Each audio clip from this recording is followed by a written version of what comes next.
So in video number 2, we're going to talk about hacking HTML without knowing code. And what I mean by that is being able to set up landing pages and basic web pages, and understanding how to do it without knowing code is the first way to get your feet wet and get yourself confident. So let's get started. So what I want you to go ahead and do is go ahead and open up Composer and pause this video if you need to, and we'll get started.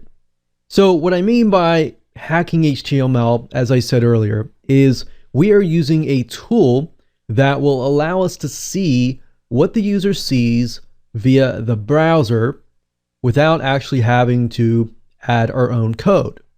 Now, this is the normal view. So at the very bottom left-hand corner, you're going to see the normal tab, as you can see here. And then you're going to see the source tab. So the source tag is going to reveal the actual HTML code to us. And as I stated in the previous video, I basically went over the basic structure.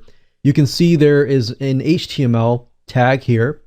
There is a heading tag, and the heading tag gets closed here, and then the body starts here, and so forth. Now, I will talk more about open and close tags and the concept of that in the next video. So don't worry about that right now. Let's just focus on utilizing the tool so that you can use it, get confident, get your feet wet right now. So the nice thing about Composer is it looks kind of like Microsoft Word, but a simplified version of it in a way. So what you see is what you get. So what you see in the normal tab is what you get. So let's say, for example, that we are going to say dog training, and then we highlight that. We can center align that, as you can see here. We can left align, right align, and so forth. You can bold it. You can make it bigger by clicking on here. You can also make it smaller. So what you see here is what the user is going to see, and that is what you see is what you get. HTML editor.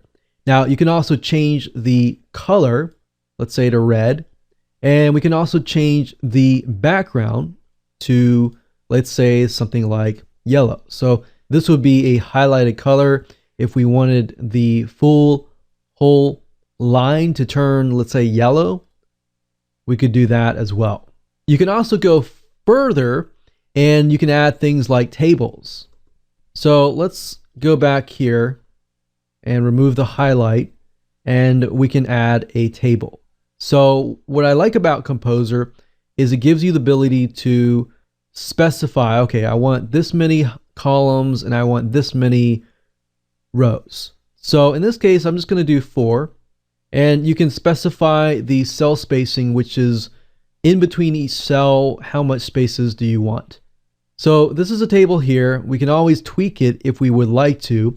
So if we right click here, for example, and we go to table cell properties and we go to table, we can add more rows. So if we are not satisfied that it only has 2, we can always add 10. And if we're not satisfied by 2 columns, we could add something like 5. And we could also remove the border, so you can actually see the border here, but we can actually remove it so that the users do not see the border, and it becomes like this. So if we do that, then the user can't see the actual border, and they don't realize that there's a table there, and you can start adding text. So there's a lot of stuff that you can do, and in addition to that, you can also add images, you can add forms, you can also add links to other websites, and you can make sure that they open in new windows. So if somebody clicks on your link and you want them to stay on your web page, but you want to bring them to another page so it opens in a new window, you can say something like http://www.google.com as an example, and you can say link is to be open in a new window. So when you do that, when somebody clicks this link, it's going to open in a brand new window, and that way they don't forget about your own window. And I'm going to actually show you the code to do this, because once you have memorized this code, it's going to make your life a lot easier. you're not going to have to fully rely on Composer, which you can, but it's just going to slow you down. Now, if we take a look in the source, we can see that it has changed from the basic HTML header, body, and so forth. So now we have a huge empty table here, which is the table. And that's what's so easy about HTML is you can specify, you can read this, you can say, okay, here's a table, here is the actual link right here, and it'll make more sense. Don't worry about it. Don't let this code freak you out or anything like that. So I just wanted to show you that it changed, and it changed slightly.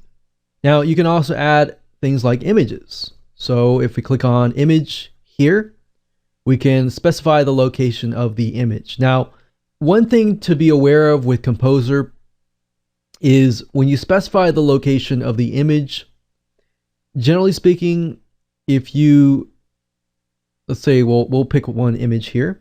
By default, let's say, for example, that we are going to choose this image here. Now, as you can see, this image location is actually pointing straight to my computer, which is not really what we want. What we want it to do is we want it to point to the actual website. Now, in general, I'd say the best thing and the easiest way to do it is simply linking directly to the image itself. So the image file name I would put here, and I would remove everything else before that. So that way the image actually shows up. Now, you can't see the image because right now it is pointing to the website. But if you know how to add an image via the actual HTML code, and you know the HTML code itself, then you won't have to face this problem. You will know how to fix this issue, which is why I say we are going to focus on these basic tags, and then you will learn exactly how to make these tags, and they are standard. They do not change. And because that is the case, my hope is by the end of this video course, when you run into these issues, you will no longer have these issues again, because you will have the right weapon, which is the code, in hand in your brain. So that's how to add an image, and we'll talk more about the other codes in the next video.